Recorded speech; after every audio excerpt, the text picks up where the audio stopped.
हाँ, तो बच्चों केमिकल इक्विलिब्रियम हम शुरू कर रहे हैं और सबसे पहले तो मैं आपको ये बात बताऊं कि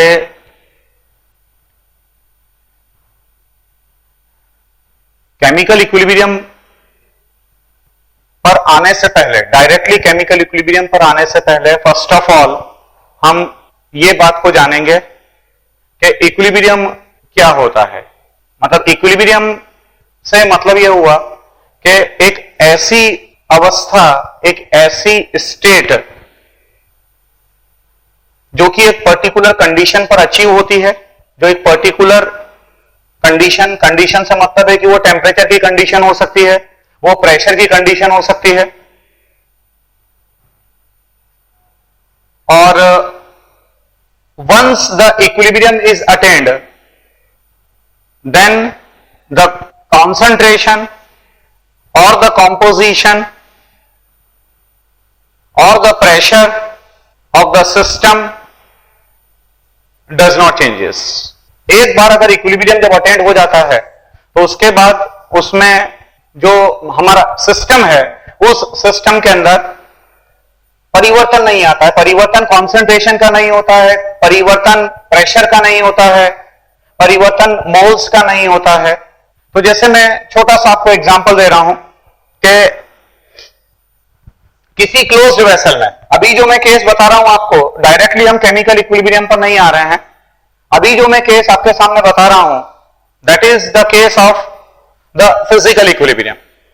फिजिकल इक्विलिब्रियम से क्या मतलब हुआ? Physical equilibrium it means when there is no any involvement of electron in that, electrons का इन्वॉल्वमेंट नहीं है। अब मान लीजिए कि हमारे पास कोई एक वेसल है, ये एक वेसल को इमेजिन करिए आप, और ये जो क्लोज्ड वेसल है बेल जार है, और इस बेल जार के अंदर मान लीजिए कि जो H2O है, H2O liquid is in equilibrium with its H2O gaseous molecules। ये जो मैं आपके सामने बना रहा हूं, these are the H2O in the gaseous state।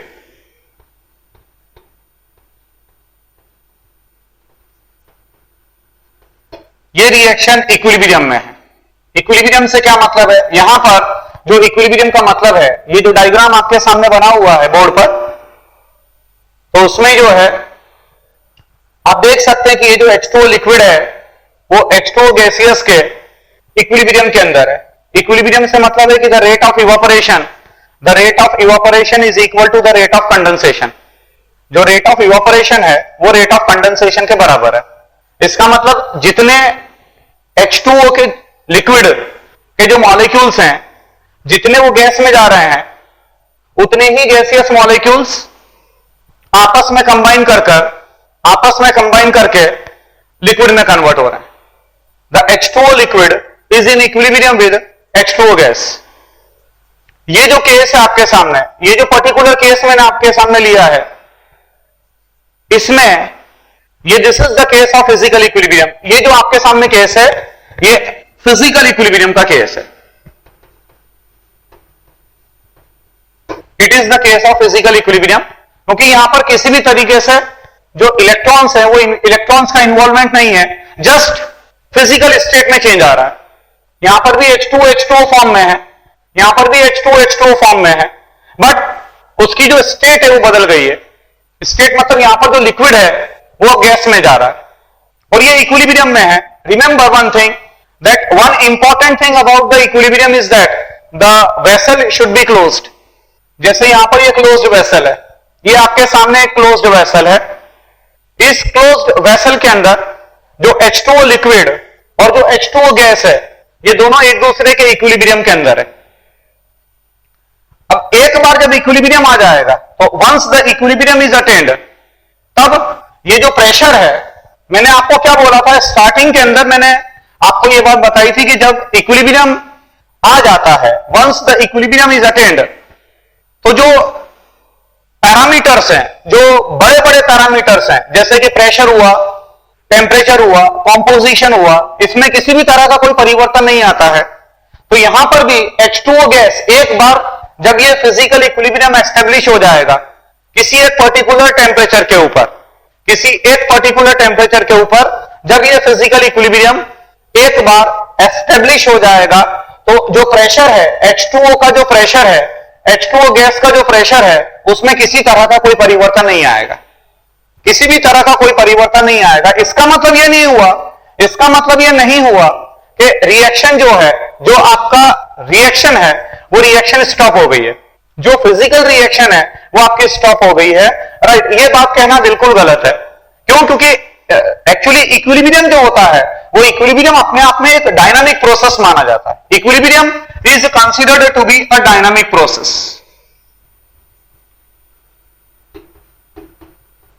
ये अपने आप में एक डायनामिक प्रोसेस माना जाता है instead of being static process. ये स्टैटिक नहीं है, मतलब ऐसा नहीं कि एक बार जब इक्विलिब्रियम आया तो एक बार जब इक्विलिब्रियम आ गया तो उसके बाद रिएक्शन आपकी स्टॉप हो गई, ऐसा हम कभी भी नहीं बोलते हैं। हम ऐसा कभी भी नहीं बोलते हैं। एक जब इक्विलिब्रियम आता है तो इक्विलिब्रियम के ऊपर एक्चुअली क्या होता है कि जितने H2O लिक्विड के मॉलिक्यूल्स, जितने H2O लिक्विड के मॉलिक्यूल्स गैस में कन्वर्ट हो रहे हैं, उतने ही गैसियस मॉलिक्यूल्स आपस में कंबाइन कर लिक्विड में कन्वर्ट हो रहे हैं। और एक बार जब इक्विलिब्रियम आ जाएगा तो ये जो पानी के कण हैं, जो ये H2O गैसियस है, ये जो H2O गैसियस है, ये H2O गैसियस के द्वारा जो प्रेशर एक्सर्ट किया जा रहा है, H2O गैस के द्वारा जो प्रेशर एक्सर्ट किया जा रहा है, इट बिकम्स कांस्टेंट। ध्यान रखना इस बात को, एट अ पर्टिकुलर टेम्परेचर। जब तक टेम्परेचर कांस्टेंट रहेगा, ये जो H2O गैस है, गैसियस मॉलिक्यूल्स हैं, right, in the vapour phase हैं, राइट, इनके द्वारा जो प्रेशर एक्सर्ट किया जा रहा है उसमें किसी भी तरह का कोई परिवर्तन नहीं आएगा। उसी तरीके से मैं दूसरा फिजिकल इक्विलिब्रियम का आपके सामने केस ले रहा हूं कि मान लीजिए कि आइस क्यूब या आइस इज इन इक्विलिब्रियम। ये आपके सामने एक आइस क्यूब है और ये मान लीजिए कि इक्विलिब्रियम पर है, इट्स वाटर। ये हमारे पास H2O in the liquid state और ये जो है H2O in the solid state है। राइट, ये भी बच्चों जो केस है आपके सामने, this is the case of physical equilibrium. आप देख सकते हैं कि इसमें किसी भी तरह का कोई इलेक्ट्रॉन्स का इन्वॉल्वमेंट नहीं है, सिर्फ उसके अंदर स्टेट में परिवर्तन आ रहा है। मतलब जो यहां पर H2O सॉलिड स्टेट में है, that is converted into liquid state. अब ये भी जो इक्विलिब्रियम है, राइट, वो एक पर्टिकुलर टेम्परेचर पर आएगा, एक पर्टिकुलर टेम्परेचर, मतलब वो आप अच्छी तरीके से जानते हैं कि ये जो इक्विलिब्रियम है वो 0 degree centigrade and 1 atmospheric pressure पर रहता है। 1 एटमॉस्फेरिक प्रेशर और 0 डिग्री सेंटीग्रेड के ऊपर जो H2O सॉलिड है, that remains in equilibrium with H2O liquid. This is also one of the example of the physical equilibrium. उसी तरीके से एक और अगर हम फिजिकल इक्विलिब्रियम की ही बात करें तो कोई गैस जब डिसॉल्व होती है किसी सॉल्वेंट के अंदर, राइट, तो वो जो गैस है, उस गैस का अंदर, सॉल्वेंट के अंदर जो उसका मास है, राइट, और उस गैस का ऊपर जो प्रेशर है, राइट, उसमें एक इक्विलिब्रियम रहता है, एक इक्विलिब्रियम मेंटेन रहता है। इसका मतलब यह हुआ कि अगर कोई गैस है, late it B gas G मैंने माना, तो उस गैस का कंसंट्रेशन इन गैस फेज और उस गैस का जो concentration in liquid, in solvent, any of the solvent, ये भी अपने आप में एक फिजिकल इक्विलिब्रियम का केस है। जैसे ये चीज थोड़ी सी आपको हो सकता समझ में ना आई हो कि यहां पर कौन सी गैस ली जा रही है और ये कौन सा सॉल्वेंट लिया जा रहा है। इसका सबसे बढ़िया एग्जांपल है कि हम लोग पेप्सी या कोक पीते हैं। आप लोग पेप्सी को कंज्यूम करते हैं, आप कोक को कंज्यूम करते हैं, तो उसके अंदर क्या होता है, CO2 भरी हुई रहती है, कार्बन डाइऑक्साइड उसमें हाई प्रेशर के ऊपर भरी हुई रहती है। मतलब ये मान लीजिए कि ये बॉटल है, let this be the bottle,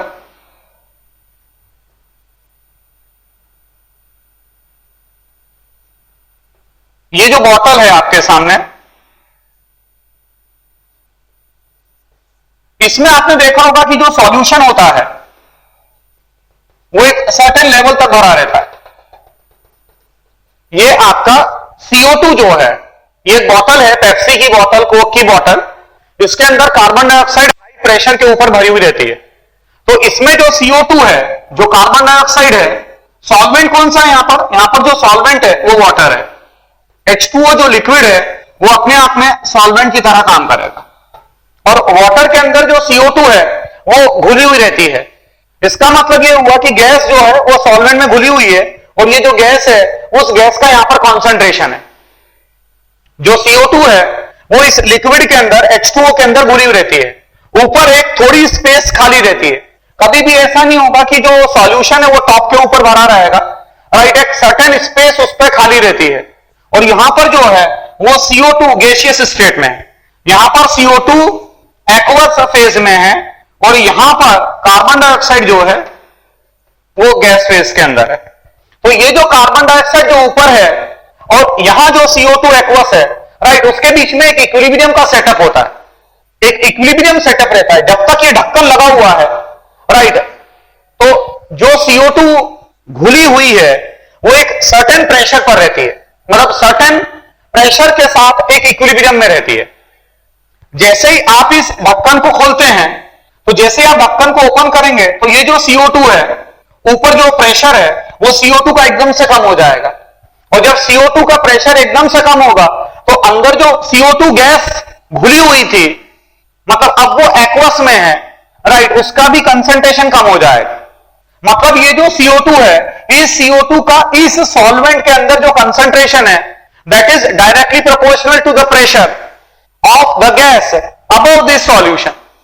जितना ज्यादा प्रेशर होगा, जितने ज्यादा प्रेशर पर CO2 ऊपर होगी, सॉल्यूशन के ऊपर होगी, उतनी ज्यादा CO2 घुली हुई रहेगी। और अगर ऊपर का प्रेशर कम करोगे तो सॉल्यूशन के अंदर जो CO2 है उसका भी जो कॉन्सेंट्रेशन है वो कम हो जाएगा। और कहा जाता है कि जब तक ये ढक्कन लगा हुआ है तब तक जो गैस है वो गैस फेज में, और जो गैस है सॉल्वेंट के अंदर, ये दोनों इक्विलिब्रियम में रहते हैं। This is also the case of physical equilibrium. ये भी अपने आप में एक फिजिकल इक्विलिब्रियम का केस माना जाता है, राइट। किसी भी तरीके से कोई इलेक्ट्रॉन्स का इन्वॉल्वमेंट यहां पर नहीं है। तो ये जो बच्चों मैंने आपके सामने केसेस बताए हैं, these are the cases of physical equilibrium, right. अगर हम केमिकल इक्विलिब्रियम पर बात करें तो वहां पर क्या कोई केमिकल रिएक्शन होती है? When you are talking of the chemical equilibrium, तो केमिकल इक्विलिब्रियम पर एक रिएक्शन होती है, राइट, जिसके अंदर इलेक्ट्रॉन्स का इन्वॉल्वमेंट होता है। देखिएगा आप, जैसे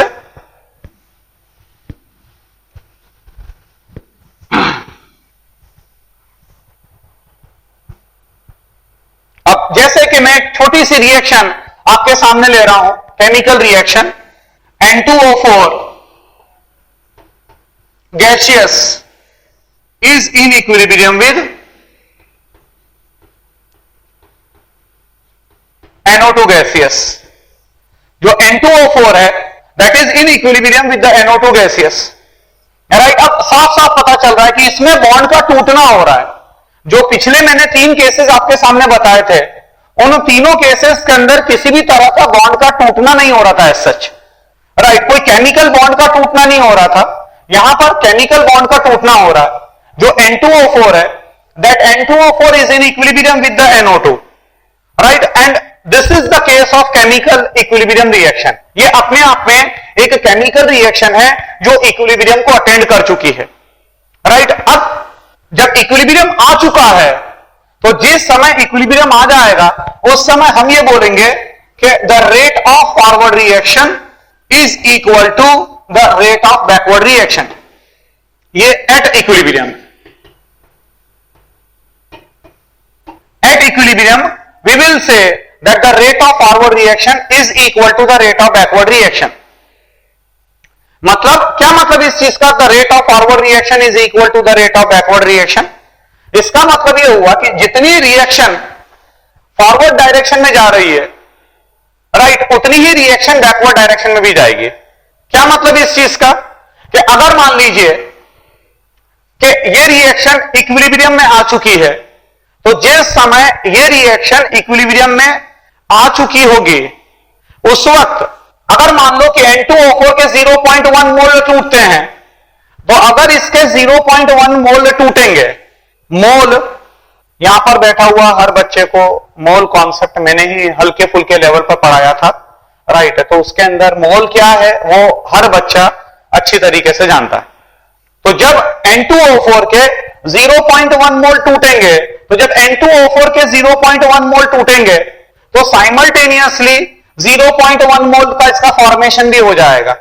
तो एक बात हर बच्चा यहां पर ध्यान में रखिएगा कि एक बार जब इक्विलिब्रियम आ जाएगा, तो once the equilibrium is attained, then the concentration of the individual components is not going to change. जो कॉन्सेंट्रेशन है, जितने भी इंडिविजुअल कंपोनेंट्स हैं, उन इंडिविजुअल कंपोनेंट्स के कॉन्सेंट्रेशन में अथवा उसके प्रेशर में किसी तरह का कोई चेंज नहीं आएगा, राइट। ये बहुत ही इंपॉर्टेंट बात है, सारे बच्चे इसको ध्यान में रखिएगा कि एक बार जब इक्विलिब्रियम अटेंड हो जाता है, तो once the equilibrium is attained, then the concentration और the pressure of the individual components is not going to change.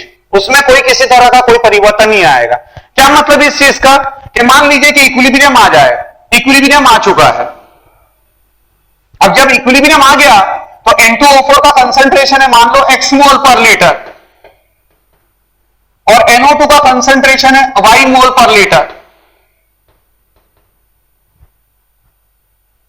तो अब ये जो कंसंट्रेशन है, N2O4 का कंसंट्रेशन x मोल पर लीटर और NO2 का कंसंट्रेशन y मोल पर लीटर, एक बार जब इक्विलिब्रियम आ जाएगा, तो एक बार जब इक्विलिब्रियम आ जाएगा तो किसी भी तरह का उसमें कोई परिवर्तन नहीं आएगा। मतलब इसमें कोई परिवर्तन नहीं आएगा, ये x ही बना रहेगा और ये y ही बना रहेगा। और इसका मतलब ये भी नहीं है कि कॉन्सेंट्रेशन में कोई परिवर्तन नहीं आ रहा है। इसका मतलब ये बिल्कुल भी नहीं है कि रिएक्शन आपकी स्टॉप हो गई है। प्लीज इस बात को ध्यान में रखिएगा, राइट। मैं पहले भी ये बात बता चुका हूं आपको कि जो इक्विलिब्रियम है that is not a static process. Equilibrium अपने आप में स्टैटिक नहीं होता, इक्विलिब्रियम अपने आप में एक डायनामिक प्रोसेस है, राइट। वो परिवर्तन क्यों नहीं आ रहा है कॉन्सेंट्रेशन में? इसलिए परिवर्तन नहीं आ रहा है क्योंकि जितने मोल N2O4 के टूटते हैं उतने ही मोल N2O4 के बन भी जाते हैं, राइट। कॉन्सेंट्रेशन अथवा प्रेशर में, अगर प्रेशर की हम बात करें तो मान लीजिए कि इक्विलिब्रियम पर इसका प्रेशर P1 है और इसका प्रेशर P2 atm है। ये P1 एटमॉस्फेयर है और ये P2 एटमॉस्फेयर है। तो एक बार जब इक्विलिब्रियम आ जाएगा, once the equilibrium is attained, then the pressure of N2O4 और the pressure of NO2 is not going to be change. इसमें किसी तरह का कोई परिवर्तन नहीं आएगा, राइट। क्योंकि जितने मोल किसी के टूटते हैं उतने ही मोल उसके बन भी जाते हैं, राइट। इस बात को ध्यान में रखिएगा। और एक बात अगेन ध्यान में रखिएगा कि जब इक्विलिब्रियम तभी एस्टेब्लिश होगा, इक्विलिब्रियम तभी एस्टेब्लिश होगा जब वेसल आपका क्लोज होगा। If the vessel is closed, अगर वेसल ओपन है then there is no any question of the chemical equilibrium, then वहां पर केमिकल इक्विलिब्रियम की एक्सपेक्टेशन आप नहीं कर सकते हैं। अब जब ये इक्विलिब्रियम आ चुका है तो हमने ये कहा कि rate of forward reaction is equal to the rate of backward reaction. अब सवाल ये उठता है, सबसे पहला जो सवाल उठता है वो ये है कि रेट क्या है और ये रेट किसके ऊपर डिपेंड करता है। तो सारे बच्चे एक काम करिएगा, पहले लॉ ऑफ मास एक्शन को नोट करिएगा। एक लॉ आता है, law of mass action.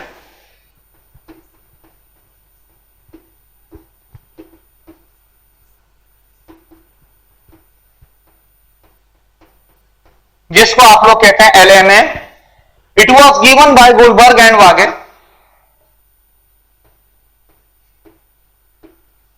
Gulberg and Waage ये दो साइंटिस्ट थे, राइट। उन्होंने ये लॉ दिया था। ये क्या कहता है इसको जरा नोट करिएगा। Law of mass action, it states that the rate of any chemical reaction is directly proportional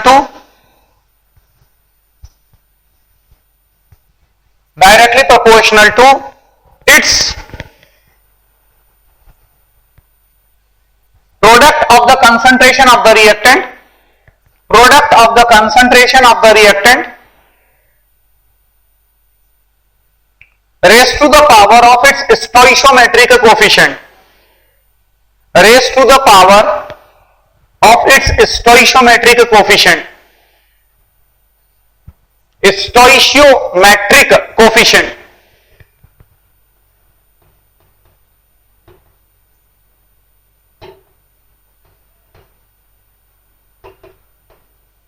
स्टोइशियोमेट्रिक coefficient, ये पावर में चला जाएगा, जो भी कोफिशिएंट होगा वो कोफिशिएंट पावर में चला जाएगा।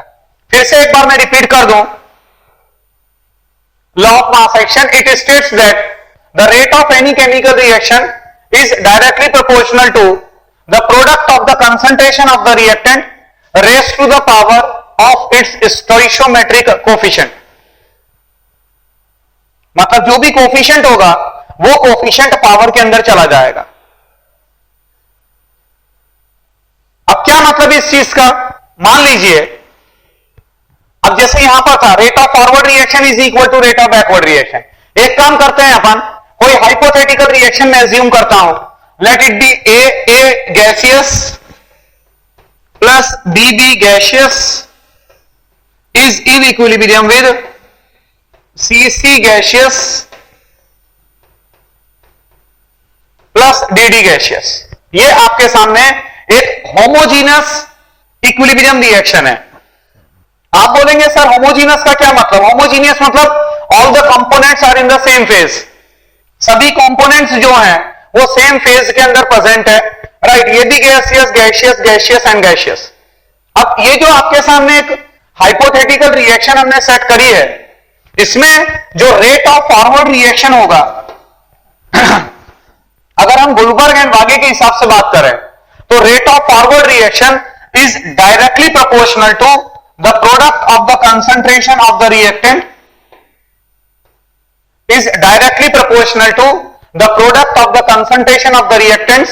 Capital A and the capital B are the reactants for the forward reaction raised to the power of its stoichiometric coefficient।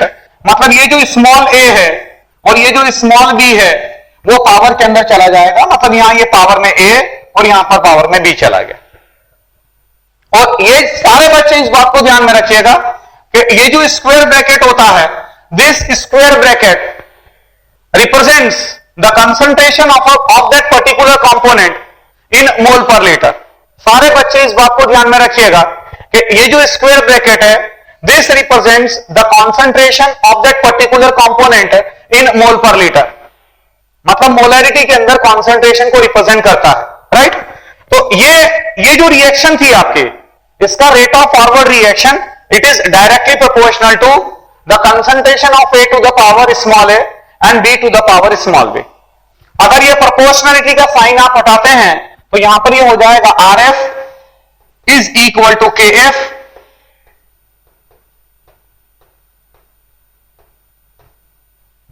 और ये हमने लिखा what is K F? K F represents the rate constant, K F represents the rate constant for the forward reaction, rate constant for forward reaction।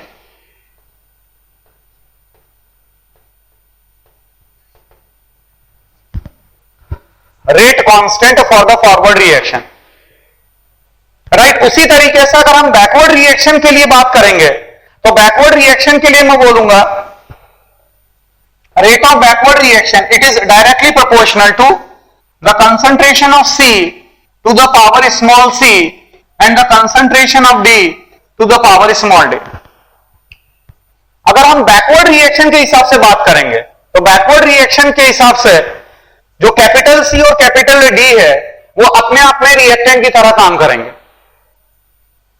और क्योंकि capital C और capital D अपने आप में रिएक्टेंट की तरह काम करेंगे तो उसका कंसंट्रेशन आपको लेना पड़ेगा, और पावर के अंदर जो भी कोफिशिएंट है वो कोफिशिएंट पावर के अंदर चला जाएगा, राइट। अगर प्रोपोर्शनलिटी हटाओगे तो ये हो जाएगा RB is equal to K B C to the power small c and D to the power small d. And what this Kb represents? Kb represents the rate constant for the backward reaction.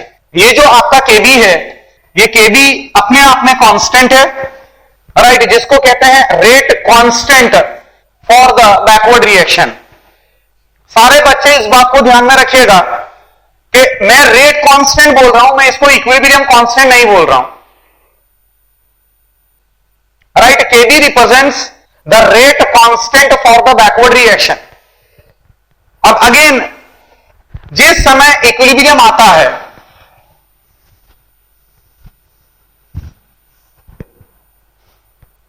जिस समय equilibrium setup होगा, तो equilibrium के ऊपर rate of forward reaction और rate of backward reaction दोनों बराबर हो जाते हैं, दोनों बराबर हो जाएंगे. मतलब मैं बोलूंगा RF is equal to RB और यू विल से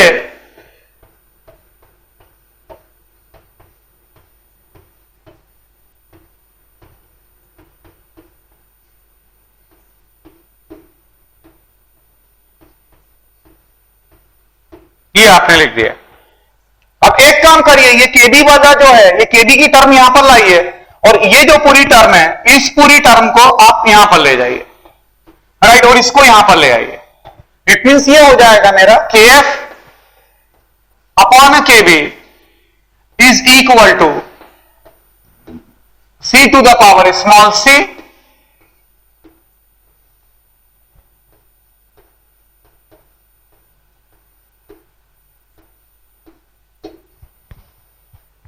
ये आपको एक्सप्रेशन मिलेगा, राइट. मतलब ये जो रिएक्शन थी हमारी, ये जो हमारी एक हाइपोथेटिकल रिएक्शन थी, राइट, इस हाइपोथेटिकल रिएक्शन का जो इक्विलिब्रियम एक्सप्रेशन मिलेगा, वो इक्विलिब्रियम एक्सप्रेशन आपको ये मिलेगा, right. This is called as, इसको हम कहते हैं इक्विलिब्रियम एक्सप्रेशन.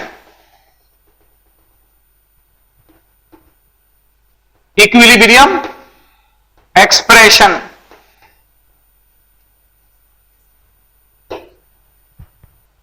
इसको इक्विलिब्रियम एक्सप्रेशन कहा जाता है, right. And the Kf upon Kb, Kf भी कांस्टेंट है, Kb भी कांस्टेंट है. Kf represents the rate constant for the forward reaction and the Kb represents the rate constant for the backward reaction. और ध्यान में रखिएगा कि जब तक टेम्परेचर कांस्टेंट है, जब तक टेम्परेचर कांस्टेंट है, रेट कांस्टेंट की वैल्यू में किसी तरह का कोई परिवर्तन नहीं आएगा. तो इसीलिए कांस्टेंट टेम्परेचर के ऊपर ये पूरी टर्म हमारी कांस्टेंट है और इसको मैं बोलूंगा इक्विलिब्रियम कांस्टेंट. इसको मैंने इक्विलिब्रियम कांस्टेंट से रिप्रेजेंट किया.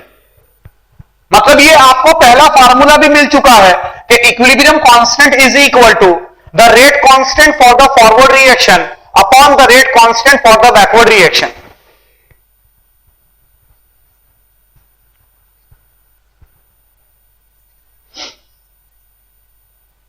राइट, ये equilibrium constant is equal to the rate constant for the forward reaction upon the rate constant for the backward reaction.